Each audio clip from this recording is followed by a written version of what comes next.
नमस्कार। Hello doctor कार्यक्रम में आप सभी दर्शकों का हार्दिक स्वागत, अभिनंदन। दर्शकों, हेलो डॉक्टर कार्यक्रम में जैसा कि आप जानते ही हैं, हम लेकर आते हैं आपके और हमारी स्वास्थ्य से जुड़ी हुई तमाम जानकारियां। कोशिश हम हर बार ये करते हैं कि एक विषय को हम चुनें और उस विषय में स्टूडियो में बैठकर अपने विशेषज्ञ के साथ हम विस्तृत रूप से चर्चा करते हैं, जिससे कि घर बैठे हम आपको ज्यादा से ज्यादा जानकारी दे सकें। हम आपको यहाँ ये बता दें कि हमारा ये कार्यक्रम सजीव प्रसारित होता है और फोन इन पर आधारित होता है। इससे मतलब ये है कि अगर विषय से संबंधित अगर आपके मन में भी किसी भी तरह की कोई जिज्ञासा है, आप कुछ पूछना चाहते हैं हमारे विशेषज्ञ से, तो हमारे मोबाइल नंबर के माध्यम से आप अपने प्रश्नों को हम तक पहुंचा सकते हैं। मैं आपको आज का अपना विषय बता देती हूँ। हमारा आज का विषय है मानसिक अवसाद, या जिसे हम मनोरोग भी कहते हैं। मानसिक स्वास्थ्य से संबंधित किसी भी तरह की कोई भी जिज्ञासा आपके मन में है तो अपने प्रश्नों के माध्यम से आप हमारे इस कार्यक्रम का हिस्सा बन सकते हैं। जल्दी से हमारे मोबाइल नंबर नोट कर लीजिए। हमारे नंबर्स हैं 7579428028। दूसरा नंबर है 7579428047। नंबर्स लिख लिए हैं तो जल्दी से मिला लीजिए। 7579428028। दूसरा नंबर है 7579428047। विषय से संबंधित अगर आप प्रश्न पूछेंगे तो हम आपके प्रश्न को अपने कार्यक्रम में शामिल करेंगे। और हर बार एक निवेदन मैं हर बार आपसे करती हूं, लेकिन हमारे दर्शक जो है इस बात पर ध्यान नहीं देते। जैसे ही आपकी हमसे बातचीत शुरू हो जाती है, आप अपनी या तो टीवी का वॉल्यूम, उसकी आवाज को कम कर दीजिए या फिर थोड़ी सी दूरी बनाइए। उसके बाद अगर आप प्रश्न पूछेंगे तो हम आपके प्रश्न को स्पष्ट रूप से सुन पाएंगे और उससे होगा ये कि आपको अपने प्रश्न का उत्तर भी स्पष्ट रूप से मिलेगा। और हम अपने YouTube के दर्शकों को भी बता दें जो इस वक्त हमें लाइव देख रहे हैं। दर्शकों, अगर आपके मन में भी कोई जिज्ञासा है, आप भी कुछ पूछना चाहते हैं, तो कमेंट सेक्शन में जाइएगा। वहां पर आपका नाम तो आ ही जाता है, लेकिन अपनी एज और अपना जो है, आप स्त्री हैं या पुरुष, ये जरूर बताइएगा, जेंडर जरूर बताइएगा। उसके बाद आप कमेंट में अपने प्रश्न को लिख सकते हैं। हम कोशिश करेंगे कि आपके कमेंट को भी अपने कार्यक्रम में शामिल करें। मानसिक अवसाद, इस विषय में विस्तृत रूप से चर्चा करने के लिए आज हमारे साथ हैं मानसिक रोग विशेषज्ञ डॉक्टर पवन शर्मा। सर, बहुत बहुत स्वागत है स्टूडियो में आपका। धन्यवाद संध्या जी। सर, जैसे कि मैंने अभी कहा कि मानसिक रोग जो है आज हमारा विषय है जी, लेकिन ये जो विषय ऐसा है कि इसको ना बहुत ज्यादा लोग तवज्जो नहीं देते हैं, बातचीत करना ही पसंद नहीं करते। हाँ। शरीर की जब हम बात करते हैं तो अगर तबीयत खराब है तो हमें पता चल जाता है, बुखार है, टेम्परेचर अप हो गया, बीपी हाई हो गया या लो हो गया, सब पता चल जाता है। लेकिन मानसिक रोग ऐसा है जिसके बारे में हमें कुछ भी आइडिया नहीं होता। तो मैं ये जानना चाहूंगी कि क्या है मानसिक रोग। जरूर, मैं आपको बहुत अच्छा बताना चाहूंगा, क्योंकि बहुत सारे लोगों को ये बात पता ही नहीं है कि हमारे पास कब मानसिक रोग हो जाता है और कब हमें इसका ध्यान देना चाहिए। देखिए, जब भी कोई आपके पास विचार आते हैं या थॉट आते हैं या जब भी कोई आप हरकत कर रहे हो, वो इमोशन अगर आपके पास लगातार हावी बना हुआ है और वो आपका साथ नहीं छोड़ रहा है, या बाकी दूसरे जो आपके इमोशंस आ रहे हैं उन पे अगर वो हावी हो रहा है और आपको उन करंट इमोशन के साथ जुड़ने नहीं दे रहा है, इसका मतलब समझ लीजिए कि वो आपको अभी कहीं ना कहीं मानसिक रोग की तरफ ले जा रहा है। अच्छा। ये उन्माद ऊपर नीचे होते रहते हैं। ये कभी हमारे लिए 1-2 दिन रहते हैं, 3 दिन रहते हैं, 4 दिन रहते हैं, क्योंकि वो घटनाओं पे होता है, परिस्थितियों पे होता है। लेकिन ये जब कभी आपके पास लंबे स्तर तक चले, यानी ये करीबन 2 हफ्ते 2.5 हफ्ते चलने लगे, तब आपको समझ लेना चाहिए कि अब आपको कहीं ना कहीं किसी एक प्रोफेशन की मदद की जरूरत है। अच्छा। जो आपको इस इमोशन से बाहर निकाले, अन्यथा ये बहुत लंबे जाकर के कोई ना कोई एक मानसिक रोग का रूप ले लेते हैं। अच्छा, अक्सर होता यही है ना, जैसे अगर एक छोटा सा एग्जांपल देते हैं, अगर कहीं पर झगड़ा हो गया है किसी का, है ना, तो वो झगड़ा उसके दिमाग में खत्म होने के बाद भी चलता रहता है और काफी टाइम तक चलता रहता है। क्योंकि वो अपनी बात नहीं कह पाते, झगड़े के दौरान जो है इतने ज्यादा हाइपर होते हैं कि अपनी बातें नहीं निकल पाती उनकी। तो उससे होता यह है कि जब बहुत देर तक वो सोचते रहते हैं तो 2-3 दिन 4 दिन तक वो दिमाग में बातें चलती रहती हैं। तो क्या हम इसको भी मनोरोग कहेंगे? बिल्कुल कहेंगे। जनरली जो हम लोग जीवन जीते हैं, ये हम घटनाओं पे जीते हैं। हर समय हमारे जीवन में घटनाएं हो रही हैं। इस वक्त भी जैसे अभी घटनाएं हो रही हैं, तो ये घटनाएं हमारे पास एक रिप्रेजेंटेशन देती हैं जो हम अपने ज्ञानेंद्रियों के थ्रू ग्रहण करते हैं, देखकर, सुनकर या महसूस करके, और उसके बाद ये हमारा रिफ्लेक्शन आता है हमारे दिमाग में। लेकिन इस बीच में हमारा दिमाग एक खेल खेलता है कि इन घटनाओं में से कुछ इन्फॉर्मेशन को वो डिलीट करता है, कुछ को डिस्टॉर्ट करता है, कुछ को जर्नलाइज ये करता है हमारे परसेप्शंस और हमारे कैरेक्टर्स जो हमने पहले से बना रखे हैं, यानी जो हमारी पहले से ऑलरेडी प्रोग्रामिंग है, उसके अनुसार हमारी एक घटना, सोच जो है, जी बिल्कुल, एक घटना जो घट रही है एक के लिए अच्छी है, दूसरे के लिए खराब है, सिर्फ इस वजह से है क्योंकि जो उसके अपने परसेप्शंस बने हुए हैं, अपनी पहले से सोच है, फिल्टर है, उसकी वजह से वो घटनाएं अंदर लेता है। तो जैसे ही वो मानसिक में आती हैं, वो एक घटना वैसी नहीं होती है जो कि बाहर घटी है, इससे यकीनन वो एक अलग घटना होगी। ये पैदा करेगी आपके अंदर एक दशा, स्टेट जिसे कहते हैं। ये दशा आपकी या तो सकारात्मक होगी या फिर नकारात्मक। सकारात्मक दशा में तो हम अक्सर क्या करते हैं कि खुश होते हैं, एंजॉय करते हैं, सेलिब्रेट कर लेते हैं और वो घटना हमारी पूरी अंत तक चली जाती है। लेकिन जो ये घटना हमारे लिए अनप्लीजेंट होती है, जिसको हम अनरिसोर्सफुल स्टेट में कहते हैं, इसमें हम या तो किसी से गुस्सा होते हैं, झगड़ते हैं, या फिर हम अंदर अंदर कुंठावे लेके बैठे होते हैं। बड़बड़ाते भी हैं कई लोग। जी बिल्कुल, जब बाहर कहने की बात नहीं मिलती है तो वो स्वयं से बड़बड़ाते हैं। इसको मटरिंग टू, जी ये होता है, इसको हम लोग कहते हैं हेलुसिनेशन में। जब ये हेलुसिनेशन होता है तब मटरिंग टू सेल्फ होता है, ये बीमारी होती है।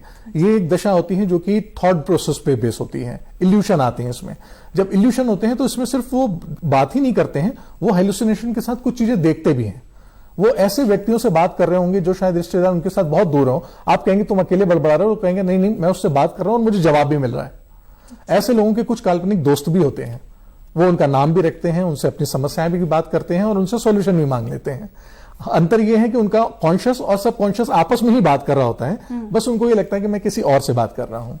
तो जो ये अनप्लीजेंट लोग जो घटनाएं होती हैं, जिनको हम अनइश्यूड कहते हैं, हम सॉल्व नहीं करते हैं, सेलिब्रेट नहीं कर पाते हैं, ये हमारे अंदर वो इमोशन रोक देती हैं।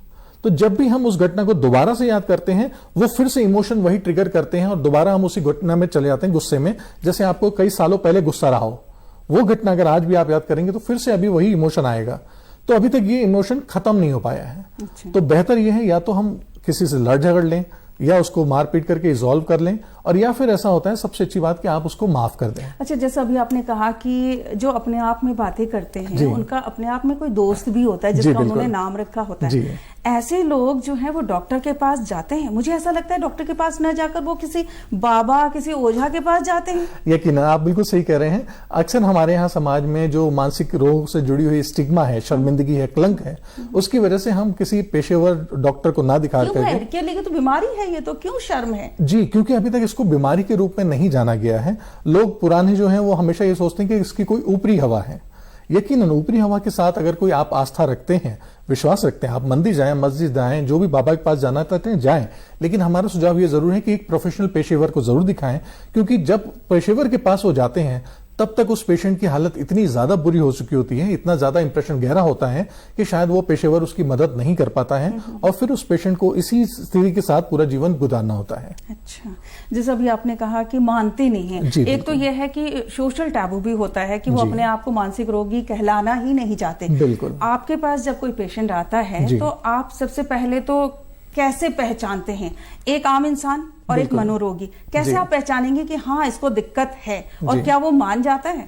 बिल्कुल, मनोरोगी कोई भी आम इंसान से दूर नहीं है। जैसे हमारे पास शारीरिक बीमारियां होती हैं, आमतौर पर फ्लू होता है। मानसिक रोगी तो है वो। हाँ, जैसे आमतौर पे जी, जैसे आमतौर पे हमारे पास शारीरिक फ्लू होता है, कैंसर हो रहा है, डायबिटीज हो रही, ऐसे ही हर एक को एक मानसिक रोग भी लगे होते हैं, अलग अलग तरह के। सिर्फ सबसे पहली बात ये होती है कि हमें उसको जताना होता है कि हाँ, रियलाइज करिए कि आप इस समस्या से जूझ रहे हैं, और वो खुद भी जानता है कि हाँ मेरा ये इमोशन मेरे ऊपर ज्यादा हावी है। जैसे मैं हर समय उदासी रहता हूं, मेरे हर समय कंधे झुके रहेंगे, तो वो अवसाद में है। जैसे वो हर समय गुस्से में रहता है, एंग्जाइटी में चल रहा है, वो परेशान हो रहा है कि क्या होगा क्या होगा क्या होगा, तो ये उसको बताना पड़ता है कि यहां पर तुम्हें एक मानसिक स्वास्थ्य की जरूरत है, तुम्हें एक पेशेवर से सलाह लेनी पड़ेगी। जब वो ये रियलाइज कर लेता है, ये मान लीजिए कि आधे से ज्यादा वो तब तक ठीक हो चुका है। क्योंकि जो नहीं मानता है, इस वजह से ही परेशानी है। क्योंकि मानसिक रोगियों के लिए सबसे ज्यादा 3 चैलेंजेस होते हैं।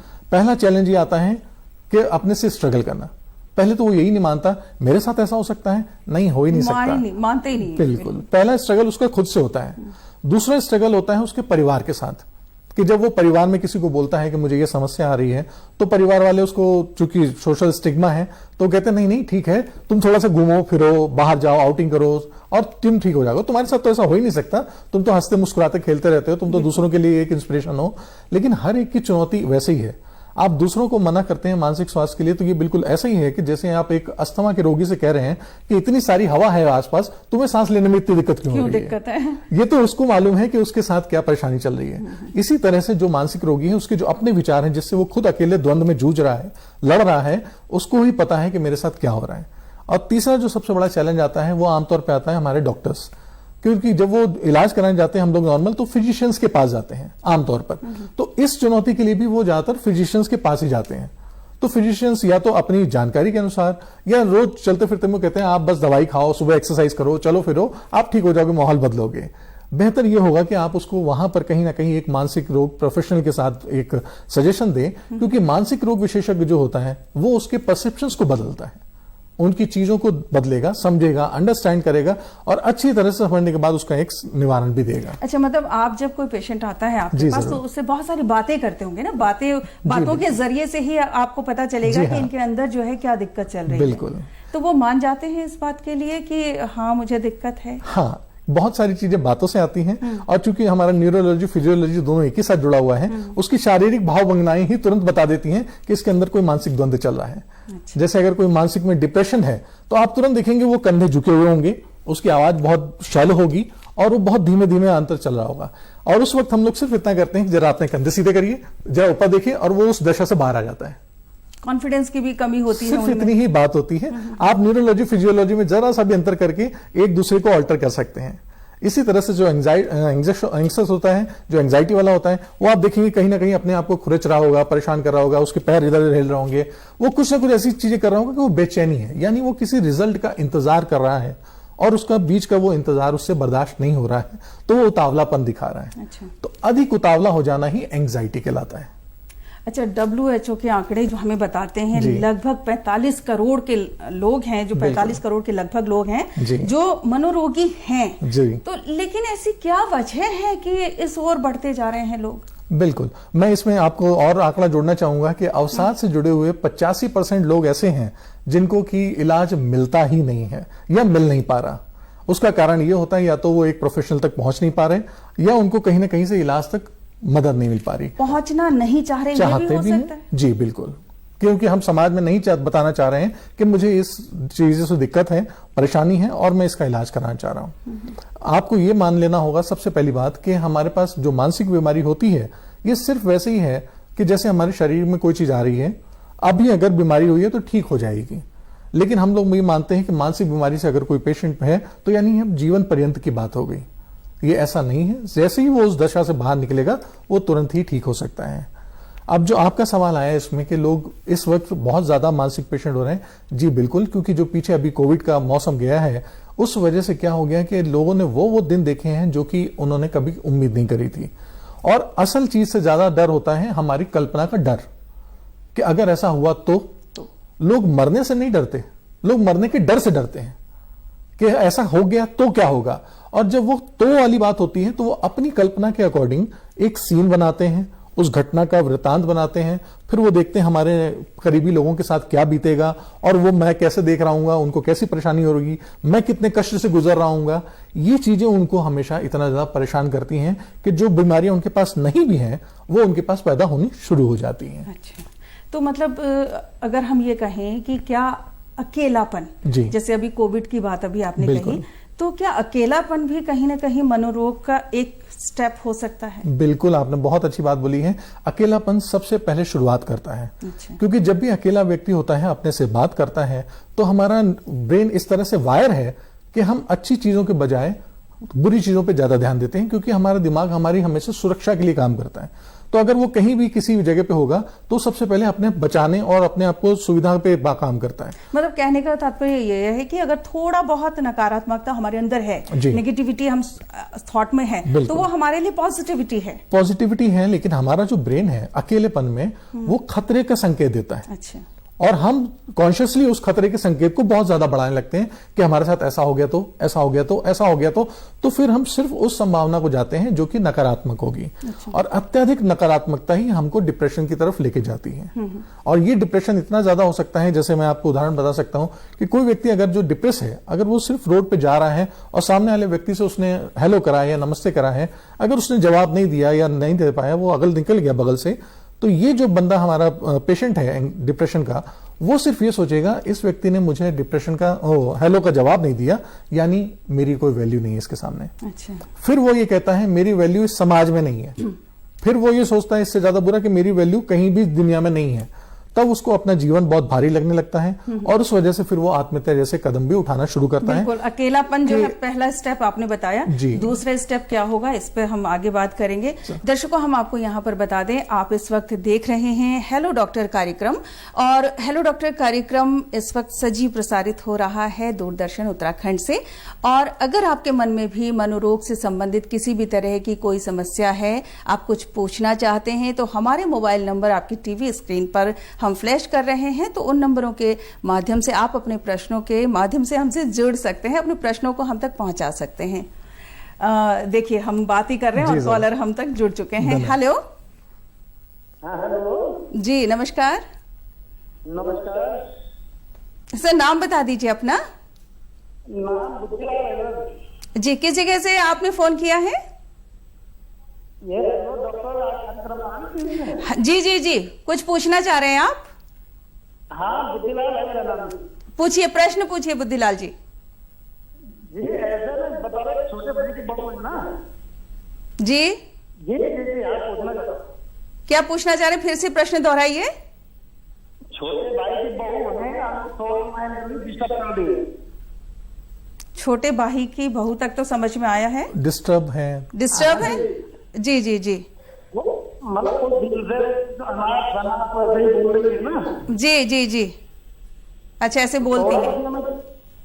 मैं पूछना चाह रहा था क्या हो सकता है? क्या हो सकता है? जी जरूर बुद्धिलाल जी, आपकी जहां तक बात हम लोग को समझ में आ रही है, मेन बात यह आती है कि जी जी मेन बात यह है कि जो आपके छोटे भाई की बहू हैं, उन पे कहीं ना कहीं बहुत ज्यादा दबाव आ चुका है।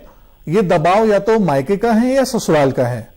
बेहतर होगा कि आप उनके अपने एक परिवार से किसी महिला को उनकी एक मित्र भाव की तरह से जाकर के उनसे बात करने को कहें, जिनसे वो अपने सारे बात बता सकें। और जैसे ही वो अपनी बात ये बताएंगी, वो देखिएगा हल्की हो जाएंगी। अभी उनके अंदर कुछ उद्गार हैं जो निकाल नहीं पा रही हैं, इस वजह से वो ऐसी हरकतें कर रही हैं। तो सर, क्या इनको भी हम मनोरोग के श्रेणी में रख सकते हैं? जी बिल्कुल। जैसे अंदर उद्गार है, कुछ गुस्सा है, जी, कुछ दबाव है, जी बिल्कुल, तो ये भी मनोरोगी हो सकता है। ये मनोरोग है। अच्छा। क्योंकि होता ये है कि हमारे पास में जो भी कोई इमोशन आते हैं, वो हमारी फिजियोलॉजी के थ्रू बाहर एक्सप्रेस हो जाते हैं। और जब भी आप कोई अपना उद्गार या इमोशन अंदर दबा के रख लेते हैं, रोक लेते हैं, वो कहीं ना कहीं बहुत लंबे समय बाद इफेक्ट होकर के बाहर दिखता है। अच्छा। जैसे अस्थमा की बीमारी है। अस्थमा की बीमारी अगर आप देखेंगे तो वो सांस लेने की बीमारी नहीं, सांस छोड़ने की बीमारी है। और ये ज्यादातर उन बच्चों को होती है जिन बच्चों को बचपन में रोने नहीं दिया जाता है। जैसे अगर बच्चा कहीं रो रहा है और उसको डांट के बोला गया चुप हो जाओ, तो वो बच्चा जैसे सांस लेता है और वो रुक जाता है। और वो ट्रिगर अब जब भी होने लगता है, जब भी कभी ऐसी स्थिति आती है, और वो जैसे ही ट्रिगर होता है, वो फिर से उसको अस्थमा का अटैक पड़ता है। क्योंकि सांस वो ले तो रहा है लेकिन छोड़ना उसको नहीं आ रहा है। तो ये अस्थमा की बीमारी हो गई। तो वो मतलब मानसिक कहीं ना कहीं इनके अंदर भी जो उद्गार भरा हुआ है, बिल्कुल, तो वो बचपन से प्रेशर बन रहा है दिमाग में। मेन ये होता है कि इनके पास ऐसा कोई दोस्त नहीं मिला है, ऐसा कोई बड़ा नहीं मिला है जिससे वो अपनी बात कह सके। इसलिए हम लोग कई बार ऐसी न्यूरल एक्सरसाइजेस बताते हैं कि आप या तो कुछ बातें अपनी उद्गार डायरी लिखा करें, जर्नल्स लिख सकते हैं। जर्नल्स अगर नहीं लिखते हैं तो आप ऑडियो में अपनी कोई फाइल बना सकते हैं, रिकॉर्ड कर सकते हैं। लेकिन आपका शर्त यह है कि उसको दोबारा आपको फिर से पढ़ना नहीं है। बिल्कुल। हम एक कॉलर और है, पहले वाले लेते हैं। हेलो हेलो हेलो जी, नमस्कार। नाम बता दीजिए अपना। जी, सुनील साहू। जी, क्या पूछना चाह रहे हैं आप? जी, मुझे कभी कभी जी जी, जल्दी से प्रश्न पूछिए अपना पूरा। जी, मुझे कभी चिंता हो जाती है। दोबारा दोहरा दीजिए, आपकी आवाज कट रही है। जी, मुझे हो जाती है। देखिए, हम आपको बिल्कुल भी नहीं सुन पा रहे हैं। थोड़ा सा या तो आप नेटवर्क में आ जाइए, उसके बाद प्रश्न पूछिए। एक बार फिर से कोशिश कीजिए। टीवी की आवाज अगर बढ़ा रखी है तो उसको कम कर दीजिए। जी जी, बहुत ज्यादा है आपके घर में टीवी के आवाज को पहले कम कर दीजिए, फिर प्रश्न पूछिए। जी, आवाज जी जी, आप पूछिए, जल्दी से प्रश्न पूछिए। जी हाँ, मुझे पैरालिसिस हुआ है, तो उसके बाद मुझे चिंता और डिप्रेशन टाइप का होता है। जी, क्या तकलीफ होती है आपको? चिंता बनी रहती है नहीं, दिमाग में। और वो तो होती है तकलीफ, मतलब किस तरह की तकलीफ होती है और क्या होता है आपको? चिंता तो होती है आपको, उससे क्या होता है? मुझे पहले लकवा हो गया था जी। 3 साल पहले। जी जी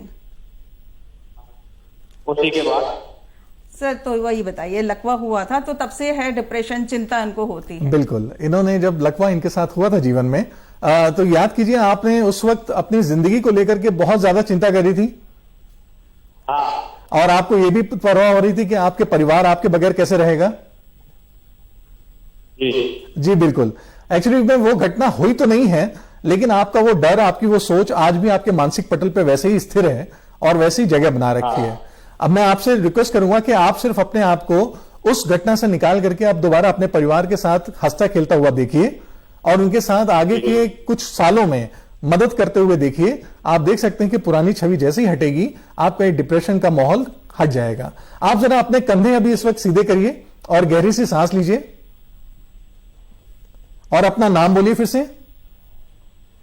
सुनील साहब। जी, आप बताइए कैसा लग रहा है? क्या पहले वाली स्टेट से और अब में कैसा महसूस हो रहा है आपको?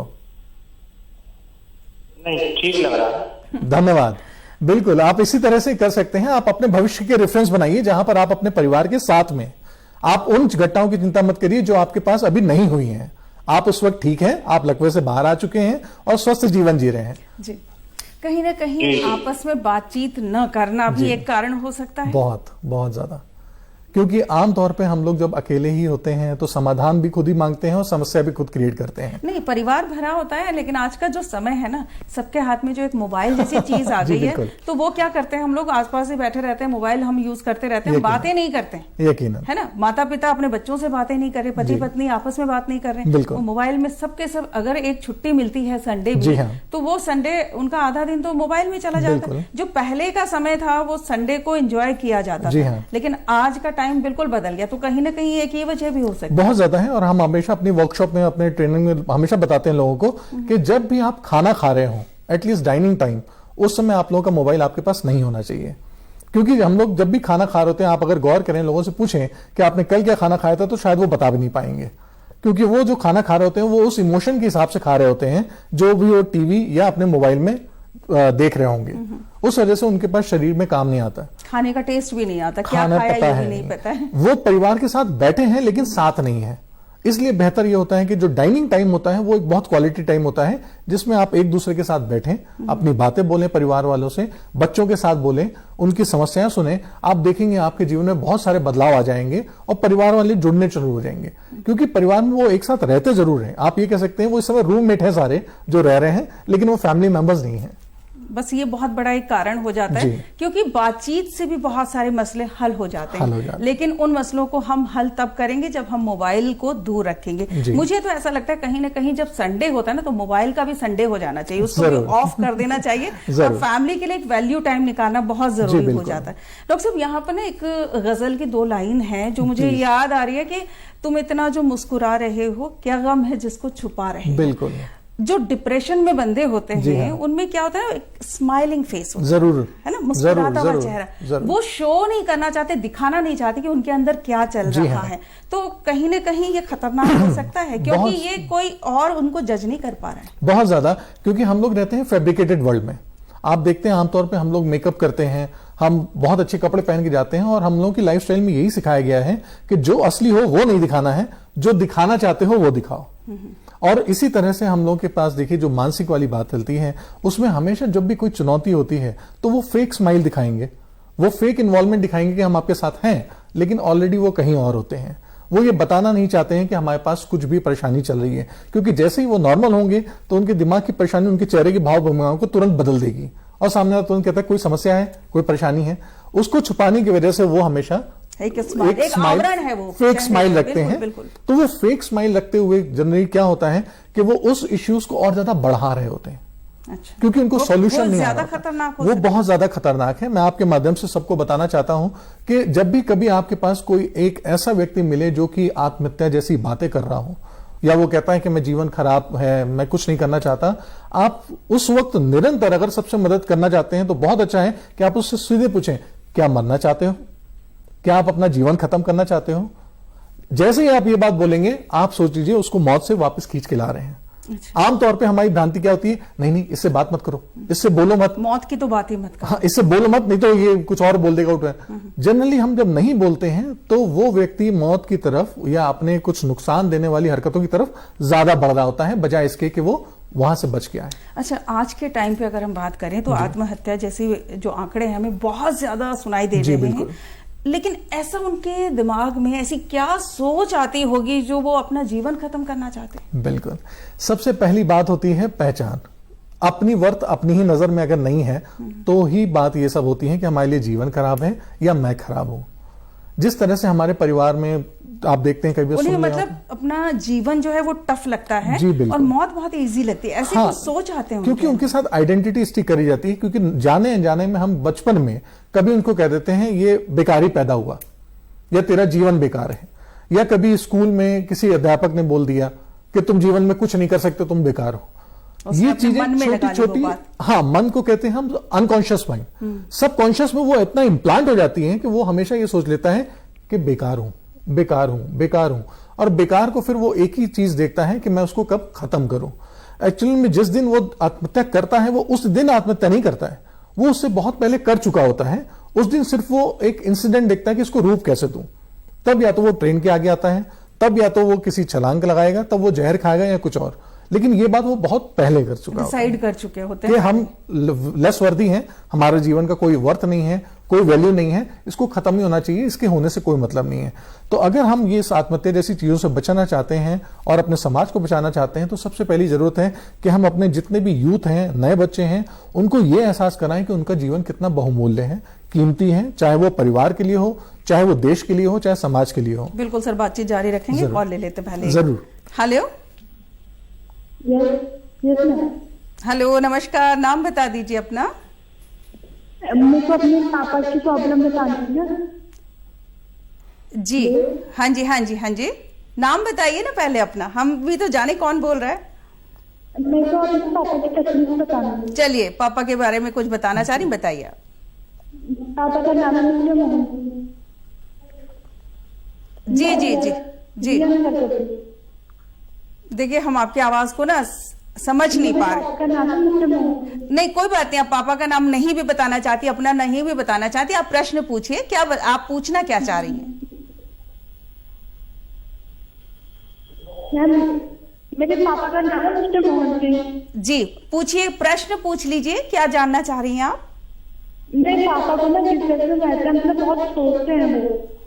सोचते हैं? नींद नहीं आती उनको। अच्छा, ओके, बहुत ज्यादा सोचते हैं तो नींद नहीं आती हो? जी बिल्कुल। हमारा दिमाग मतलब ज्यादा सोचते रहते हैं, रात को नींद भी नहीं आती है। जी बिल्कुल जी, ठीक है, मैं आपको उसी का जवाब देना चाह रहा हूं। जब आप सोचने लगते हैं तो आपका दिमाग ये बात बोलता है कि अभी ये काम करना है हमारा, इसलिए सोने से पहले वो हमेशा जो काम हो चुके होते हैं उनको फिल्टर करता है, तब आपको रिलैक्स की नींद देता है वो। और जब आप सोचते रहते हैं तो उसके दिमाग में एक ही चीज रहती है कि अभी ये काम बाकी है, बाकी है, बाकी है, बाकी है। तो जब वो बाकी है, इस वजह से वो आपको जगाए रखता है, वो कहता है जी पहले इस काम का सोल्यूशन निकालिए, तब हमें सोना है। इसलिए आप कोशिश करिए कि जब आपके पापा सोने जाएं तो आप उनको बता सकते हैं कि करीबन आधे घंटे पहले वो कोई भी टीवी ना देखें, कोई मूवी ना देखें, या लोगों से जो बात कर रहे होते हैं उनसे काम की बात ना करके एक रिलैक्स, जी फोन पे भी ऐसे आप चीजें ना देखें, या व्यापार की अगर बात भी है तो भी आप कम से कम सोने से आधे घंटे पहले बंद करके रखें। क्योंकि आधे घंटे पहले बंद करने से ये होता है कि आपका ब्रेन फिर से प्रोग्राम हो जाता है रिलैक्स करने के लिए, और फिर वो आपको सुलाने की कोशिश करता है। कोई ऐसी थेरेपी बहुत छोटे में? इसमें आप बहुत आसान ये होता है कि आप अपने आप को जो भी कुछ टू डू लिस्ट है, काम है, वो आप देख सकते हैं कि वो सारे काम हमने एक फाइल में रखे हैं और आपने एक बकेट में रखा है जिसमें अगले दिन की तारीख है। वो कल की तारीख में आपने डाले हैं और आज आप देख रहे हैं कि आज की तारीख की बकेट आपके सामने खाली है और आप कह रहे हैं कि जी बिल्कुल अब बहुत काम हो गया, अब मैं आराम से सोने जा रहा हूं। मतलब सोच अपनी ऐसी बनाइए जी। और जब आप सोने जाएं तो आप ये देख सकते हैं कि आपका अंगूठे से लेकर के सिर तक आपके सारे अंग धीरे धीरे धीरे सोना शुरू कर रहे हैं। और जैसे ही आप सोना शुरू करेंगे, रिलैक्स होंगे, आप देखेंगे आपको पूरी अच्छे से शांति नींद आ जाएगी। जी।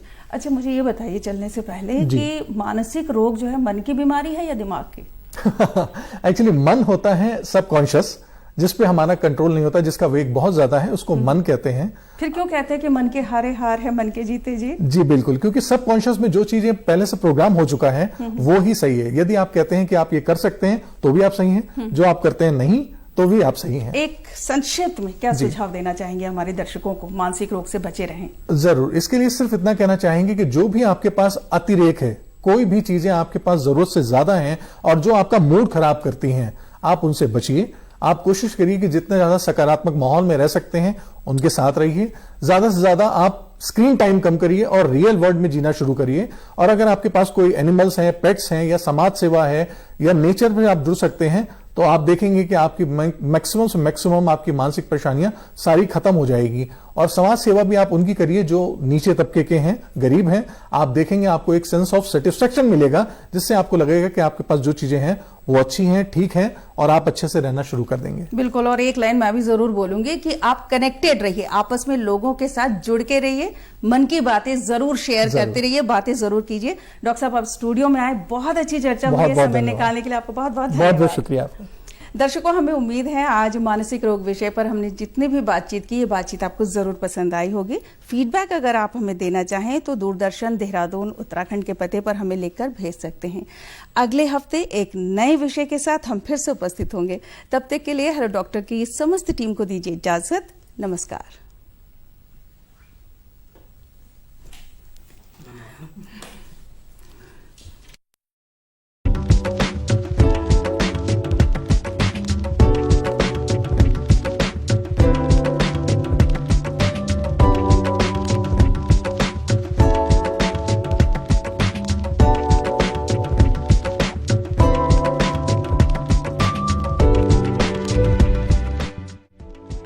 नमस्कार।